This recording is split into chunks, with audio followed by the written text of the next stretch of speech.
Ce petit village d'Irouléguy, qui est le berceau de l'appellation, a un magnifique lieu qui est le prieuré, où effectivement les moines de Roncevaux étaient venus au XIIe siècle pour planter leurs vignes et faire le vin qu'ils amenaient après à l'abbaye de Roncevaux, qui était sur le chemin de Saint-Jacques-de-Compostelle.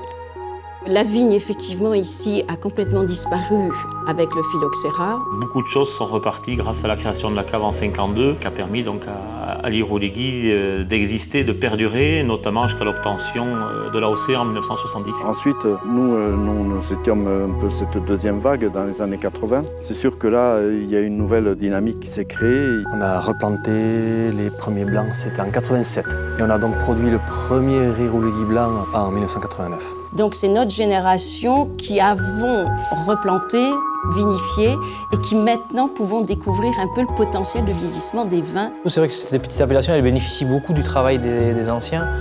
Et ça, c'est un grand privilège. On est une nouvelle génération très dynamique. On a des anciens aussi qui sont encore très dynamiques. Je le vois surtout comme une aide entre personnes qui ont un peu le même objectif, quoi. La dynamique, elle est belle parce qu'il y a de la diversité. Et donc, il y a des identités de vins différents, avec des caractères différents aussi dans les vins et dans les hommes. Et ça, c'est une richesse. La typicité d'Irouléguy, c'est justement cette hétérogénéité, de la complexité des terroirs qu'il y a, les différents cépages, du coup, qui permettent vraiment une exploration pour vinifier les vins qui est super intéressante. C'est une palette qui est assez large. Il y a beaucoup de travail qui a été fait, ça c'est sûr. Mais il y a beaucoup de travail qui reste à faire aussi, pour toujours faire mieux. Tant qu'on a cet objectif, ça veut dire qu'il y a un avenir, quoi.